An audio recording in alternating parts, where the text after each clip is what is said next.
I never thought the day my son remarried would turn into a nightmare. When I saw Alice, my wife, holding a serving tray, Victoria Sterling curled her lips and said, "One single drop of wine is enough to ruin this priceless carpet." Thomas, my son, stood beside her. He just smiled and said, "Mom, Dad, put on these aprons. You look more like staff than guests." I stood there frozen, outwardly calm. But deep inside, I knew one phone call would make all of them regret this moment. Before we go any further, take a second to subscribe to the channel and leave a comment telling me where you're listening from. I truly want to know where you are as you hear this story.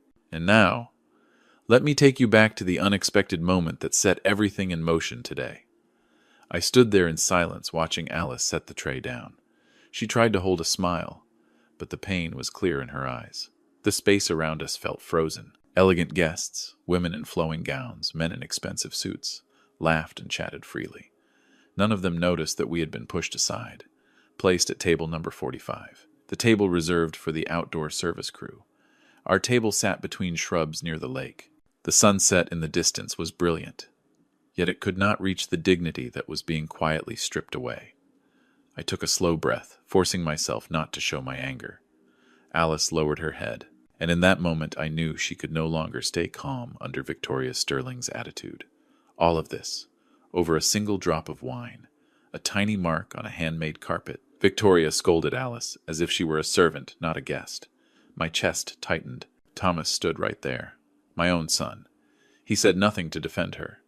Instead, he smirked, handed me the apron they had prepared in advance, and said with a cold laugh, "Mom, Dad, put it on. You look more like servers than guests.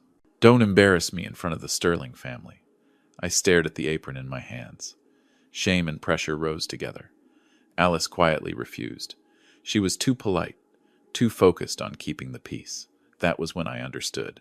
This wasn't just a simple power play. It was a message. We see you as insignificant, and we want everyone to see it too. I knew it. Thomas and Chloe Sterling were mocking us, pointing out our middle-class background without saying it aloud. I looked around. Every eye was on us. No one stepped in. And then I realized their smiles were silent approval. Alice closed her eyes for a moment, trying to stay composed. But I knew she was fighting the weight of humiliation. I had always told her, we spent our lives building a family, raising our children, protecting our dignity. And now, all of that was being erased in minutes, in a place filled with luxury and polite laughter. Thomas wasn't finished. As Alice moved toward the table, Victoria even ordered her, "Go carry the appetizer trays. You're already standing around anyway. At least do something useful to make up for the cost of the reception." I heard every word, every sharp tone. This was no longer casual disrespect. It was planned, calculated, a performance meant to humiliate us in public. Alice hesitated. She only wanted peace for our son. I saw the worry in her eyes. But inside me, something was boiling quietly. This was no longer about being poor or middle class. This was systematic degradation, a deliberate act meant to turn us into a joke. I remembered every year, every quiet sacrifice we made for our children. And now, they wanted to push us out of the picture entirely. As Alice bent down, I accidentally caught part of a hushed conversation between Thomas and Chloe Sterling. Their voices were low, but clear. "After the wedding, put them in a cheap nursing home. The old house will be ours." I went completely still. The truth revealed itself in an instant. They didn't just disrespect us today. They planned to take everything. Our home, our independence, our dignity. The irony numbed me. I was the father, the man who taught his son the value of self-respect. And now my own son and daughter-in-law were degrading us. They wanted to turn us into hired help at our own child's wedding. No explanation, no chance to defend ourselves. Just public humiliation. Under the curious eyes of dozens of elite guests, one thing became very clear to me. If I stayed silent, they would win. And I had no intention of allowing that. In my mind, I began to calculate, quietly, not to take revenge the way they expected, but to expose the truth. Silence and composure would be my strongest weapons. And I knew one phone call to the right person at the right moment would bring this entire display of arrogance crashing down. I looked at Alice. She was still trying to remain composed, but her hands were trembling. I gently took her hand, to comfort her and to send a message. We will not bow. Not today. Not ever. The air around us was tight like a drawn wire. Every laugh, every whisper from the guests only strengthened my resolve. We had been disrespected, but we were not defeated. And in that moment I knew the time had come. I would make the call. I would use a kind of power they never imagined, a power beyond wealth and luxury, to expose their unfilial hearts, to restore dignity to Alice, to myself, and to everyone they believed was beneath them. Right there, between the sunset and the public humiliation, a cold, steady determination settled in me. One action, one move, and everything was about to change. As I stood there, still holding Alice's hand gently, I heard Victoria Sterling continue her scolding. This time her voice carried calculation. "Alice, go carry the appetizer trays. You're already standing anyway. At least do something useful to make up for the cost of the wedding." I didn't need to look to know where her eyes were aimed, toward the nearby guests. She wanted them to see us working, as if our existence needed to be paid for. Alice hesitated. She bent slightly, her lips pressed tight. She wanted to please our son to avoid a scene, but I knew that silence was feeding the humiliation. Then I heard a soft laugh behind me. "Thomas," I clearly caught his whisper to Chloe. "After today, they'll have no choice but a cheap nursing home. The old house will be ours." My chest tightened. There was no doubt left. This wasn't a joke, not a misunderstanding. It was a deliberate plan, carefully designed to humiliate us, take our property, and leave us defeated, in dignity and in rights. Alice looked at me. Her eyes held fear and trust. I took a deep breath, trying to pass some calm to her, even as I struggled to hold it myself. I understood then. If I didn't act, today's humiliation would only be the beginning. Not revenge through words or gestures, but through clarity and power they never expected. I began to observe everything around me. Every detail. Our table was hidden, yes, but it faced the main walkway where every guest had to pass. Every action, every word from Victoria and Thomas was fully exposed. They believed wealth and status protected them. They didn't realize their pride was the trap. One right move, and everything would reverse. Alice lifted the tray and took a few steps toward the food table.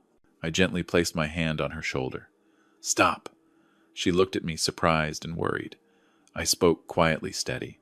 "We're not going to do what they want. We'll stand up, in our own way." She said nothing, but I saw a spark of resolve in her eyes. Then I overheard more of Thomas and Chloe's conversation, close enough to understand the full scheme. They were discussing how they would use today's wedding footage to collect proof of our so-called instability, then move us into a cheap nursing home. We would become a joke, not just to the guests, but to the family itself. Their cold calculation filled me with anger and clarity. I knew this plan would collapse if handled correctly. If I only stood there, they would win. So I chose silent, precise action. I took out my phone. My hand was steady. My heart was pounding. In my mind appeared the face of someone I had helped for more than 20 years. An old colleague, now a lawyer and financial advisor. A man with the authority to turn today upside down. I didn't need revenge. I needed the truth exposed, and our dignity protected. As I prepared to dial, Alice looked at me, anxious, yet trusting. She knew I wasn't acting on impulse. I kept my breathing slow, focused. Every movement, every contemptuous glance, every quiet laugh from Victoria and Thomas. I noted them all. This was evidence, and I would use it. I scanned the entire scene, the lighting, the seating, the guests. It was all part of a calculated display, and at the same time, an opportunity.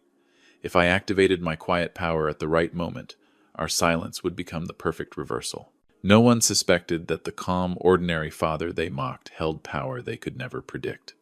I held the phone in my hand, tension mixed with a quiet satisfaction. I realized something then. Our patience all these years, our fairness, our restraint, our silence, had become our greatest weapon. Alice stood beside me, head slightly lowered as if complying. But I knew she understood. In this moment, we were no longer beneath anyone. That patience, that caution, would make every move by Victoria Thomas and Chloe backfire. They were using the wedding to display dominance. They didn't know I held the card that could overturn everything. One decision, one phone call, not through shouting, not through confrontation, but through power built from a lifetime of experience, knowledge, and resolve. And in that brief moment, as Alice set the tray down, I looked around at the guests, at every face, and I knew this deliberate misunderstanding, this public humiliation they believed would break us, was only the first step toward exposure, toward justice, toward a power they never imagined. My heartbeat stayed steady, but everything was ready. I wasn't just witnessing the moment. I was controlling the entire game, in silence. I slipped my hand into my jacket pocket and quietly took out my phone. Alice stood beside me, slightly surprised, but she didn't ask anything. She knew me well. I've always moved in silence, step by step, not for revenge, but to protect dignity. My hand didn't shake. Inside, anger and resolve blended into a steady, controlled rhythm. I dialed a man I had helped for more than 20 years. Someone almost no one at this party knew, yet someone who held enough power to change everything. The call connected. My voice stayed calm, cold. I need you to act immediately, not for money, but for justice.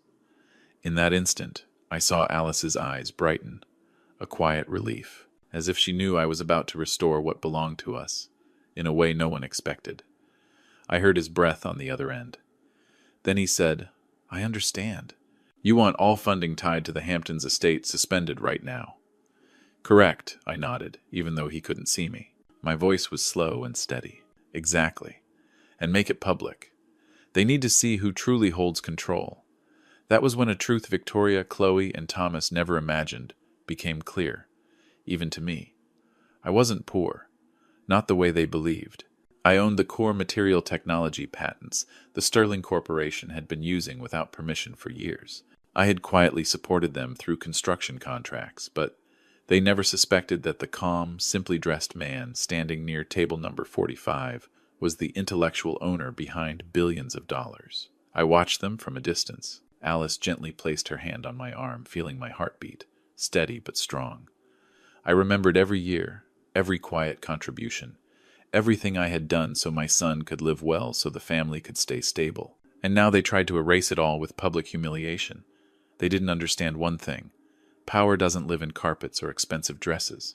It lives in what you build, silently, over a lifetime. I pressed another key, instructing the immediate suspension of all financial transactions tied to the estate. My lawyer and advisor confirmed it. All contracts, all funding, frozen. The current use of the estate now violated the control terms of a trust where my voice carried weight. Within minutes, the structure of power they depended on collapsed in silence. The arrogant smiles, the contemptuous glances.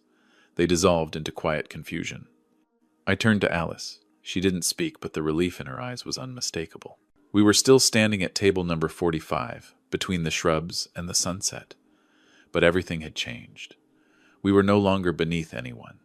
Our silence, our composure, had become strength. That phone call was the turning point. While Victoria and Chloe still believed their status would protect them, I knew the truth would reach them soon. I heard Chloe whisper to Thomas, "Are you sure he wasn't bluffing?" I smiled inwardly. I didn't need words. Real power had already been set in motion. The consequences would reveal themselves naturally, right when they felt most secure. I remembered the conversation I had overheard earlier, the plan to put us in a nursing home, to take the old house. I knew Alice had heard it too. I knew how hard she worked not to cry. I placed my hand on her shoulder, a reminder. We would not be broken. Everything they had done would be exposed, not through shouting, but through legal and financial authority they could not control. I looked around. Guests were beginning to whisper. Eyes turned toward us. But this time I felt no shame, only anticipation. Curiosity. I knew it would be only minutes before the humiliation in the scheme would be completely reversed. Alice stood beside me, silent. Her hand tightened around mine, sharing strength and resolve, and then I felt it clearly. What began today as public degradation would not end in disgrace. It would become a turning point, the moment our long-held silent power was finally revealed. None of them, not Thomas, not Chloe, not Victoria, could have predicted that the man they dismissed held decisive authority, enough to freeze assets, suspend estate rights, and make them pay for arrogance and unfilial betrayal. I stood there, phone still in my hand, breathing steady. I looked at Alice. She smiled softly, not bright, but filled with trust and relief. I knew this call, this single decision, was not just a clever response. It was the only way to protect our dignity, our rights, and expose the truth they thought they could bury. Under the burning sunset, beside the hidden table number 45, our silence felt stronger than ever. No shouting, no arguments, just truth and power, applied at the right moment. And I knew, in just a few more minutes, Henry Vance and Alice would no longer be overlooked. We would be the ones, quietly, firmly, controlling the game. I lowered the phone. My breathing stayed steady, but my chest felt tight. In just a few minutes, the power I had held in silence began to surface. Everything still looked the same. Sunlight filtering through the trees, soft music floating in the background, guests in tailored suits and elegant gowns smiling and chatting. But the air had shifted, quietly and decisively. I caught the first hint of worry in Victoria's eyes, the hesitation in Chloe's movements. And Thomas, my son, suddenly stood stiff, awkward, as if weighed down by something he could no longer control. I said nothing. I stayed at table number 45, my hand resting lightly on Alice's shoulder, watching from a distance. Then, step by step, a group of lawyers and security personnel appeared at the entrance of the estate. No shouting, no spectacle, yet their presence alone caused laughter to fade, confidence to pause. Victoria turned pale. She tried to hold on to her commanding tone, but I could see the crack beneath it. Chloe gripped Thomas's hand tightly, as if clinging to power she believed was still there. One of the lawyers stepped forward. His voice was calm, firm. The Sterling family is not authorized to use this property. Continuing this event violates funding agreements and the control terms of the trust. Victoria gasped. Her voice trembled as she tried to threaten. Do you know who holds power here? This can be solved with money. Then her eyes met mine. In that instant she understood. I was the one controlling the financial power they depended on. I remained silent. My hand stayed near my phone, ready to reveal more if needed. Chloe stepped toward me, forcing strength into her voice. You can't do this. I looked at her calmly, my eyes steady, cold. I didn't need explanations. I didn't need arguments. Power lives in preparation, in knowledge others never suspect. And I had used it at the right moment. Alice stood beside me, her head slightly lowered, but there was new confidence in her eyes. She knew their arrangement was falling apart. Then I reached into my jacket and took out a small USB drive, connecting it to my phone. A recording played through the space. Thomas's voice. My son's voice. Whispering with Chloe about putting us in a cheap nursing home. About taking the old house. The room fell silent. The background music seemed to disappear. Victoria, Chloe, and Thomas stared at each other. Panic written plainly across their faces. The guests who once smiled with quiet contempt now turned to look stunned. No laughter, no confidence, only silence. A kind of power far stronger than wealth or status. There was no shouting, no dramatic display. Truth and authority were enough to collapse every plan they had built. Victoria stepped forward, her voice shaking. You can't. I stood still, my voice calm, measured. This was prepared long ago. Power doesn't come from dresses or carpets. It comes from who controls the truth and the law. Chloe clutched Thomas's hand. Her words failed her. They knew it. Threats no longer worked. Money no longer mattered. Everything had reversed. Guests began whispering, reacting to the recording. Some looked shocked. Others quietly impressed. Thomas lowered his head. Finally, realizing the game he thought would crush us had turned against him. I said nothing more. I simply held Alice's hand, standing firm, calm, at the center of a silent storm. I saw regret in Victoria's eyes, tension and helplessness in Chloe's movements, and Thomas at last facing what he had done, not through revenge, but through quiet power they never imagined I held. The lavish wedding, the place they believed they could humiliate and control us, had become a scene of complete reversal. Alice smiled softly, not brightly, but with meaning. She knew that in this moment we were no longer diminished. We had revealed the truth, protected our dignity and our rights, and proved something they never understood. Silence, preparation, composure. These can be stronger than any title or fortune. I looked around, feeling my heartbeat settle. The public humiliation, the calculated scheme, all undone, in minutes. No shouting, no chaos, just truth and power, changing everything. The celebration they thought they controlled collapsed quietly, and we, Alice and I, remained standing, calm, unshaken, and undeniably powerful. After the recording played, the reception was no longer Victoria's or Chloe's. There was no mocking laughter, no pride from people who once believed they could control everything. Every gaze turned toward them now, not with respect, but with shock, and in some faces, quiet anger from guests who had witnessed how we were humiliated. I held Alice's hand, feeling calm spread between us. Victoria and Chloe unraveled. Victoria tried to shout threats, but no one listened. They finally understood that the power they thought they owned, money, status, control of the estate, now rested with me. Thomas stood frozen. Regret filled his eyes. He seemed to realize that his actions had only exposed him, in front of family and guests alike. I didn't scold. I didn't raise my voice. I simply looked at them, calm and cold. There was no need to cancel the wedding, no need for spectacle. One correct decision was enough. Suspend the right to use the estate, expose the betrayal, protect our rights, and everything collapsed on its own. The wedding continued, but without sterling luxury. Staff were pulled back. Lawyers and security took control. Thomas and Chloe were forced to finish the event in tension and shortage. Guests began to leave. The excitement was gone. So was the praise. I looked at Alice. In her eyes, I saw quiet joy. She knew we had preserved our dignity. And more than that, we had proven something important. Kindness, patience, composure. These are real strength. I smiled softly, not because I had won, but because fairness had arrived naturally, without cruelty, without excess. As the reception wound down, Alice and I prepared to leave. We walked slowly. Our old car waited near the exit. Our heartbeats were steady. I glanced back at the estate. The place that had become a stage for humiliation now stood silent. No shouting, no chaos. Only the quiet awareness that true power doesn't come from money or appearances, but from preparation, understanding, and dignity. Before leaving, I signed over the entire royalty compensation, the portion under my authority, to a scholarship fund for children of working families. Alice stood beside me, smiling quietly. She knew this wasn't just fairness. It was planting kindness, creating real value for those who truly needed it. We carried no hatred. We sought no extreme revenge. We simply did what was right, the way we had believed in our entire lives. On the drive out of the Hamptons, sunset light poured through the windshield. I thought about my son.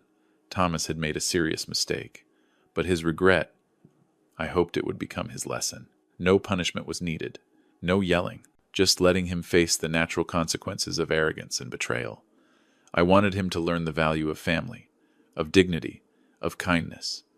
Alice sat beside me holding my hand. She didn't say much, but her eyes were full of understanding. I smiled softly. After all the humiliation, the schemes, the calculations, we were still standing. We had protected our dignity, secured our rights, and planted kindness where it mattered. When we arrived home, I rested my hand on the door and took a deep breath. Everything today, the shock of seeing Alice scolded the deliberate plan to humiliate us, and finally the power set in motion by one call, had led to an ending that was both fair and humane. I looked at Alice. She smiled gently. Peace settled in. We didn't need anyone's approval.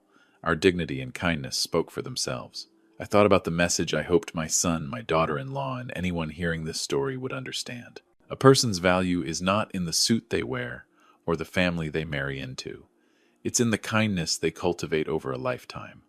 Never look down on those who built the foundation for you. People like Alice and me who choose integrity and patience will always see fairness return, quietly, but undeniably. The car rolled down an empty road, the sunset glowing behind us. Alice and I sat in silence, feeling life slow back into rhythm. No theatrics, no performance, just composure, preparation, and kindness. We had endured it all, and this story will always remind me and Alice and hopefully our son, that dignity and self-respect are the most precious things in life, things no one can ever take away. We left quietly, calm, whole. The reception had collapsed. The schemes were exposed. But what remained was far more valuable. Dignity, fairness, and a human truth no amount of money or status can replace. Thank you for listening to this story today. If you found it meaningful, please like, subscribe, and share so you don't miss future stories. Every subscription, every share, helps us continue telling real, humane stories about family, kindness, and dignity. Once again, thank you for being here. I'll see you in the next story.